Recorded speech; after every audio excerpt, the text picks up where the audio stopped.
Hello and welcome back to another episode of the In the Game podcast. I'm your host, Bryan Clinton, managing editor at Heartland College Sports, and today I am joined by my co-host. You guys are going to get to know him a lot better over the coming weeks and months, Joe Tillery. Joe, how you doing today, man? I'm doing good, man. It's good to be here. I'm excited to talk with you. Yeah, this is we're getting really close. We're getting almost close enough that you can taste it. College football 25 is right around the corner. Here we are, about a month and a week away. It drops on July 19th, but for sickos like myself who pre-order the game, it'll be out on the 16th for us. So we're getting really close to drop. Lots of exciting things in the future for that. But today we are diving in on one game mode in particular. It's the one that matters. Nobody here is playing Ultimate Team. At least I speak for myself there. I don't care about Ultimate Team. I really could care less about Road to Glory, but Dynasty is where it's at. Dynasty has always been the big game mode when it comes to college football video games, and that's going to be the case here. The first thing I want to say that I'm excited about, the development team has put so much effort, so much time into making Dynasty the big ticket item for this game. And I think that speaks for itself. There are so many instances in the past where EA has spent too much time on Ultimate Team, for whether it be for soccer, for Madden, whatever it is. And you can almost tell that was on the back burner this time around. And that's great to hear. Like, I'm excited about that. Joe, first question I'm going to shoot to you. Who are you starting with? You can't pick Kansas State. I can't pick Oklahoma. Who are you starting with? Who is your Dynasty team that you are starting with? I'll tell you the rules. I'll give you the stipulations within my group. It can't be a Power 5 school is like the first thing. And typically, if you remember how things were in NCAA 14 or before that, it was based on star ratings. So it had to be 2 stars or less. And there's a total of 6 stars. So it had to be a pretty bad program. Joe, who are you starting with? Who are you taking to the national title? Well, that's a great question. There's a lot of options here. For the directional schools, one of the, tons of directional schools. You get the Eastern Michigan, Western Michigan, you get everything in that front. But, part of me is almost feeling like jumping into the Midwest, or not the Midwest, the Mountain West recently. Yeah. Kind of feeling something in that area. I might go down towards for some reason, I kind of like the allure of San Jose State a little bit. Okay. It's kind of been called me post Brent Brennan. No one's there. No one knows what's going on there. Maybe I'm just dunking on San Jose State for no reason. But I've been kind of thinking about that a little bit more. But There's going to be a lot of time to break that down a little bit closer. You don't want to start off too good. So I'm not saying they have a great program, but you still want to try to get yourself to that level where it's going to be a challenge. And like we've mentioned a little bit, it feels like the dev team knows, like, okay, this isn't going to be an easy thing where one year you go from 2-9 to 11-0 the next year. Like, there's going to have to be more gradual progression of the computer system and a lot of different things going on. But probably something in the Mountain West. I'm kind of feeling Mountain Westy this time of the year for some reason. Okay. I like it. I'll tell you who mine is. Kennesaw State is who I'm starting with.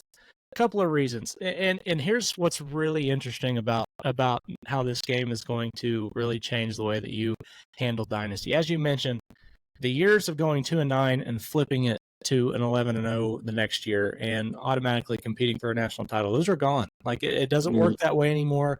The way that the game has created a separation between those top tier players and the guys that you're going to see at a Dynasty school like Kennesaw State or San Jose State, there's a level of difference there that whenever you play them, or when you were going to sim it maybe going forward, if you were one of those people, it's not going to work out in your favor anymore. If Kennesaw State plays Georgia, it's not going to be pretty like that. Like, you have a lot to build there. But what's exciting about it, and one of the reasons why I picked Kennesaw State, is because as I just mentioned, they share the state with Georgia. They're in the Peach State. The transfer portal is going to play a big role in this game now. And so one of the things, whenever you guys are going out and you're thinking about what school am I going to start with, you need to take into account what states you share schools with. If you're in Florida and you're looking at maybe like an FIU or an FAU or something like that, you're going to share schools, or you're going to share a state with schools like Miami, Florida State. With the transfer portal being such a big thing in this game and being a focus, I think there is a lot of value in having close proximity to those schools. I think that's going to end up benefiting you in the long run for things like that. So when you're picking teams, San Jose State would be a good option because there's obviously a hot recruiting bed out in California. I think that would benefit you. Texas, anywhere in the Texas area would be good. Houston is going to be a very popular pick, with them, just like Kennesaw State being very recently moved up to the Division I level. App State would be another good one. Just a great. I mean, I love the if for nothing else, the stadium renderings that we got to see in the original trailer for this game. You could see it was like you were playing right in the middle of the Appalachian Mountains. It's freaking gorgeous. So that would be cool. But the transfer portal, that's something that you need to take into account. Joe, what are your thoughts on the transfer portal? And does that change your mind a little bit about where you're going with the Dynasty pick? It does. I didn't think too hard about that. I kind of figured it's something that's there, but I didn't know how much obviously they've mentioned how utilized that'll be through Dynasty, but a school like, I don't know if they make the cut, but South Alabama, I don't know if they count in that. Yeah. I was going to say that might be an interesting cut in some of the Alabama, like the Alabama-Georgia pipeline is going to be a really interesting spot down that way. Yeah. But, you've seen it in the Big 12 with UCF recently. All the guys that, not saying that they don't work out at an Alabama or a Georgia, but there's so many more players, in the state of Florida and in Texas and in the spots we've talked about, like versus a place like, if you go to Missouri, there's some athletes, or if you go to somewhere in the Midwest, like Ohio, you're just not going to have the same level of athletes. But it definitely does play a big impact. And I think especially if you get some online Dynasty stuff, you're going to have to consider these things. Because if you're in a state that's just, like you're in Alaska, you know what I mean? You're in Anchorage for some reason. You're not going to get any type of pipeline dudes coming that way. So it'll be interesting to see how that is. But, man, I kind of love it. I think a lot of people are going to be hard about the transfer portal, just in day-to-day life, and there's been a lot of criticisms of it, and it has its flaws. I'm not going to sit here and say it doesn't, but the more realistic stuff we can get added into the game to make it feel like the way it is when we're watching college football on Saturdays, I'm all for it, man. I know that, there's going to be some frustrating things you have to get through. Like, I think there's potential for some of the game plan mechanics, like the passing mechanic changes and the wear and tear system to kind of play an impact. But I'm just excited to get started. I think the portal is another example of that. It's going to be an interesting skill gap to learn how to manage recruiting in the portal at first. Yeah, and that's going to be really interesting is finding a way to that dynamic. Where do you draw the line with bringing guys in from the portal versus high school? Do you go the Dabo route and absolutely not touch the transfer portal, or do you maybe go the route that we've seen some of the more successful programs where you just take guys that are of elite talent? Ohio State taking Quinshon Judkins is a good example. They didn't necessarily need a running back. Travion Henderson is back, but if you can add Quinshon Judkins, you're going to add Quinshon Judkins like that. That just makes too much sense. So finding that dynamic is going to be interesting. I am curious, being somebody that follows Oklahoma and really dives into a lot of their recruiting stuff just for what I do with OU Insider. It is very interesting how Brent Venables goes about it. It is all about character with him. It's a matter of do they fit on the team? If I'm bringing somebody in, are they going to be additive to my locker room? And so it's funny, like it seems like you would be going way over above and beyond with a video game to be doing things to that level, but I think that's the depth at which they have built this game. Like there's been 3 years of love poured into this game, and it's going to be really interesting to see how that works. Let's switch gears a little bit with the Dynasty. Some of the settings, some of the things that you can change, which kind of takes a little bit of the realism away of it, but you also can kind of go back to the glory days, if you will. One of the things I think is in my plans, at least for the Heartland College sports side of things, we are going to have a Dynasty mode where the original Big 12 comes back, where we bring the original schools back. We set things how they should have been when things were so nice. Like we didn't realize how good it was. And now going back to it, that is the first thing that I am going to do when it comes to customizing everything and making it my own. Joe. Doesn't have to be conference realignment, doesn't have to be anything in particular. But if there was one thing for your dynasty mode, what is the first thing that you are going to change? And maybe it's not just one thing. Maybe it's a couple things. Well, it's a great question. There's a lot of things to jump in on that. I think that's kind of the main thing that comes to my mind is rearranging conferences as it was when we had it that way. And I know that it's it's a little bit tough to be like, well, Dan, that was the glory days. We're past that. But like, I mean, seeing some of those old Big Eight rivalries come back, you get to see teams like obviously we see Colorado return to the Big 12, but there's a whole cast of teams that haven't done that yet and likely won't through conference realignment. But things change overnight, so who knows what happens there. But I think I'd also have an interesting time kicking around the idea, and this is, neither here nor there, but seeing what it looks like to do a hypothetical type of power league where it's the ultimate, 60 teams in a league, see what that looks like for a season. Create some of that type of stuff and see like where, okay, what happens if the ACC explodes and you bring Miami and you bring the different teams into the Big 12, FSU goes to the SEC. What does that look like? So those are going to be things I kind of monitor, but it's just going to be a lot of getting the old feel of like, man, remember when, Kansas State would play in this stadium? We don't get to play here much anymore. It's, right. Not a non-conference game. So there's a lot of things you can kind of toss up, but I think seeing what that hypothetical league looks like where it's the super conference and then also breaking it back to the way it should be or way it was originally. Yeah, I like that. And something else that I'll do is the 10 where they talked about putting 10 teams in pretty much each one of those leagues and letting that kind of play itself out going into the playoff. That would be really cool.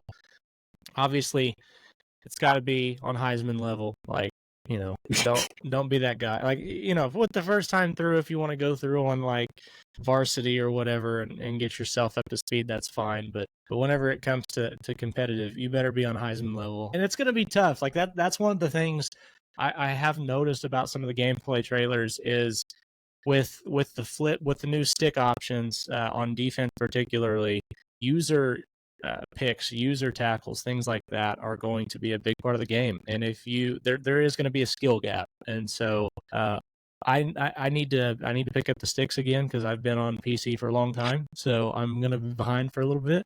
I need to figure that out, but that's going to be something I'm looking forward to because look, this is something we've been waiting for a decade. Like I cannot wait. So that's another big thing for me is where on the skill side of things. Do you expect, just with everything that we have heard and seen, does this game seem like it is going to be, like this game mode in particular, Dynasty, some people really didn't like the recruiting aspect. They didn't like how intensive it was with the latest iteration of this game, but now it sounds like it could be even more than it was last time around. There could be a little more to it. You've got the transfer portal stuff to talk about. NIL is in the game, but it's not.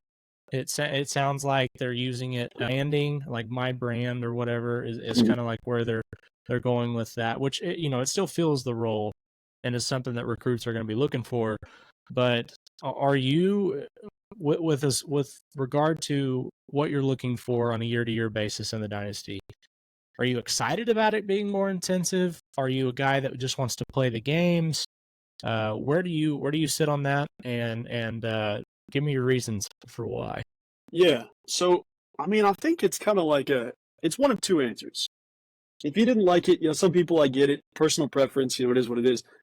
It's also the world we live in where it's like, if you want to take it the real way of looking at college football, if you don't recruit, you're not staying at your program for more than 2 years. Right. You can win games, but at some point the roster is going to turn over and you're going to be in trouble. Using a 2-star quarterback from, whatever state you want to toss out there. But if you don't recruit, you don't optimize the transfer portal, you're just not going to have much success. And I know there are ways around that. You can do different things, but you want to be in the crowd that what most people are going to do is what I would say. For me specifically, I was pretty young early on with a lot of the NCAA football stuff. And so at first it was like, man, I just want to play the game. I don't want to have to worry about a lot of the recruiting. And then you start to play the game and you realize how not fun it is if you haven't built up your team the way it needs to be. And especially this year, like from everything I've heard and all the different gameplay mechanics, like you can't just get by having a 63 overall left guard.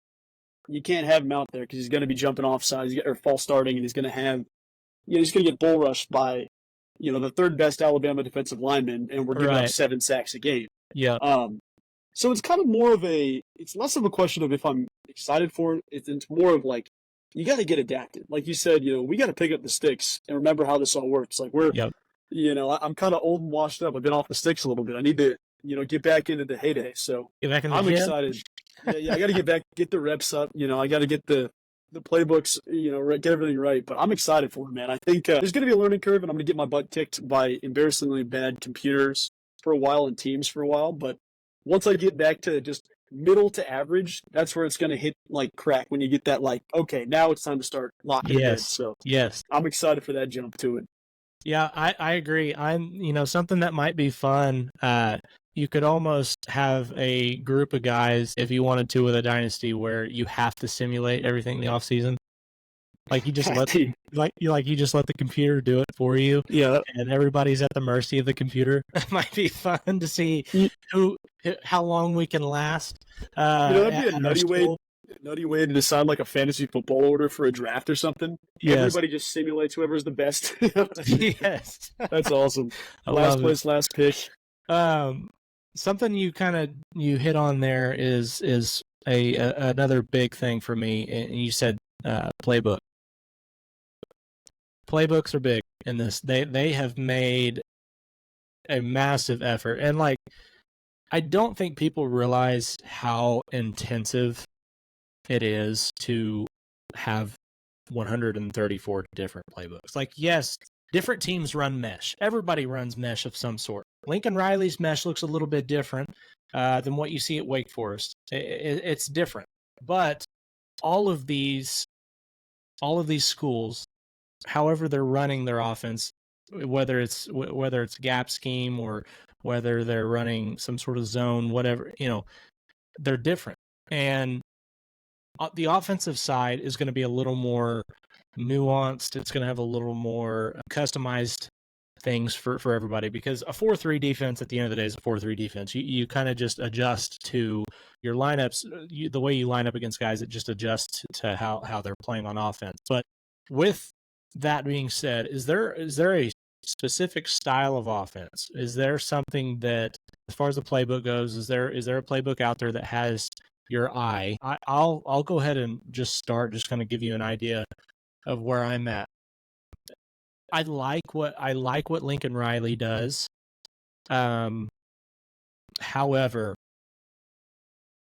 what I saw Andy Kotelnicki do at Kansas last year, and he's now at Penn State, with what Kansas did using pre-snap motion, using just they kind of took what Oklahoma did for all those years with the spread, using every inch of the field.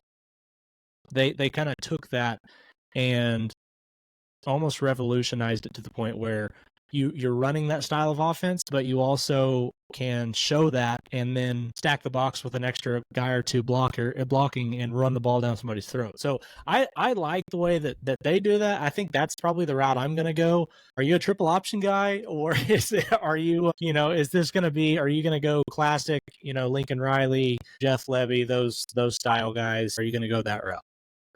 There's definitely a pull of the triple option that calls, once a week. It's calling the phone, trying to get you to do it. So I think I'll have to kick it around a little bit. I don't think it's going to be the Monday to Friday offense, but, you have a good point about Kotelnicki in Kansas. I don't want this to read as a shot to Jalen Daniels, because he's a sensational player, and I think he's got, if he can stay healthy, he's going to be one of the nation's best quarterbacks. But they made that offense borderline impossible to stop, whether it was Cole Ballard or Jason Bean. They had, you toss someone out there, they still were very, very hard to scheme against and stop. And that's also a credit to having, one of the best running back tandems in the league in your backfield. But he made things like having the quarterback come in motion to catch the snap. That's stuff you want to see in college football, and you want to use that. Yeah. So that was my quick shout out on that real quick. But I really, really found myself, being pulled kind of to that Jeff Levy style offense. And I think selfishly a little bit as a Kansas State fan, you hope that some of that translates with Matt Wells and some of the screen game and getting some of the, some of the super wide receivers. You want people out in space. And I'll be interested to see how, the game kind of works for some of these first year play callers. Like, Chris Kleiman's now got, I don't know why I'm blanking on his name, offensive line coach. Connor Riley's the new offensive coordinator at Kansas State. And it's a guy that hasn't, had much. So is it, going to be inspired of, okay, he's going to be a run heavy guy. Where are we going from there? But I think it'll be a little bit of a combination where I want to get my receivers involved a lot more. I think that, with the wear and tear system, it's going to be something along the lines of I will feel compelled to run the ball 20 times. Our running back's not making it to the third quarter if we do it that way. So I'm going to try to get something out in space in the screen game, but I think it'll probably be something Jeff Lebby-ish inspired, where it's, you saw Dylan Gabriel have 8,000 receivers open all the time. Yeah. Other teams have done that, other teams have schemed it, but you get an offense like Oklahoma's was last year, it made perfect sense. So as much as I want to be, a Mike Gundy type guy where I can give the ball to Ollie Gordon 30 times, I don't think that, the game's gonna force me in that direction. I think I'm gonna have to throw it a little bit more. Yeah. And it's going to be interesting to see how, because they're allowing you to choose coordinators now and hire and fire those guys. And so it's going to be interesting to see how that dynamic works out. Last thing we'll talk about here before we go is with the team builder thing coming back. I know for myself, so I went to a small school in Oklahoma called Rogers State. It's up in Green Country area, just north of Tulsa. They haven't had football since I think like the 40s or 50s. Like they used to be an ROTC school, so like you used to have some Army background, something military background like that. So they used to have football. They haven't in a long time. One of the going jokes is undefeated since 19 whatever. The Hillcats are coming back. The Hillcats are coming back. Team builder, absolutely. Week 1, that is 100% going to be something I spend time. Is there a team out there? Is there something out there that you are looking forward to? It doesn't have to be anything, but I know there has to be at least something that you've thought about. Man, I can't wait for Team Builder to do this. Yeah, I think there's a couple options. I've really been kicking around this idea of the JUCO aspect. There's been some incredible junior colleges around the Midwest. The first one that my mind goes to is Butler Community College. They've got, dudes in the NFL on a season basis, basically. Yeah. I think that would be pretty cool, but I think I might jump in the game, create the Hutch Dragons. We're pulling out Hutchinson Community College. They've got a sweet logo. The Dragons is awesome. You can make the field blue. I was thinking about that the other day, and I was like, man, I might have to get to the Natty with the Hutch Dragons if I can figure it out. So there's going to be a couple options like that, but I might just pick the most State Gorillas. Yeah, Pitt State, man. Get Pitt, Fort Hays State. Get them out there. There'll be some, it might be even like the smallest town humanly possible in like southeastern Kansas that I can find, and then roll with it. Power 5 school in that situation. So something along those lines, probably in my case. Well, it's going to be fun, man. We've got a lot of stuff coming up. We're going to have you on pretty regularly, and there's some things in the works for the season too. So there's a lot of things with this game that we're really looking forward to. We actually have a page over on the forums at Heartland College Sports dedicated just to this game. We're super excited about it. I know you guys are too. So stay tuned in. We'll have a new episode for you every week. Joe, thank you once again for coming on, man. Can't wait to pick up the sticks. We need to get in the gym together, and we need to start getting back up to speed, because I know there's people out here that have been just waiting for an opportunity to show us how good they are. And with it being on the other side of the screen and not just talking in the forums, but actually being able to whoop us in a game of college football, I need to start getting my weight up. I was going to say the message forums will not be too kind if we're getting, the first person that comes in and takes us down. It's going to be a tough Tuesday afternoon for us. Yeah. Well, guys, that's going to do it for us today. Thank you again so much for checking in. And if you think we deserve it, just give us a 5-star rating and review over on iTunes or Spotify. Make sure you subscribe to the YouTube channel. It's In the Game Podcast. We'll have all kinds of stuff for you over there. But in the meantime, we'll talk to you guys next time. And thank you again for watching the In the Game Podcast.